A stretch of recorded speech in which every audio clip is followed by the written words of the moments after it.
10వ తరగతి పరీక్షలు మొదటి రోజు ప్రశాంతంగా ముగిశాయి.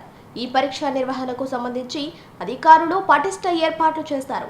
పరీక్ష రాసి కేంద్ర బయటకు వచ్చిన విద్యార్థులు అన్ని మౌలిక వసతులు కేంద్రాలలో ఏర్పాటు చేశారని ఆశాభావం వ్యక్తం చేశారు. బుచ్చిరెడ్డిపాలెం మండలంలో 6 కేంద్రాలలో ఈ పరీక్ష నిర్వహించారు. మండలంలో మొత్తం 1146 మంది విద్యార్థులు పరీక్ష రాయగా 14 మంది పరీక్షకు గైర్హాజరయ్యారు. మొదటి రోజు పేపర్ చాలా సులభతరంగా వచ్చినట్లు విద్యార్థులు వెల్లడించారు. కేంద్రాల వద్ద పోలీస్ బందోబస్తు పటిష్టంగా ఏర్పాటు చేశారు.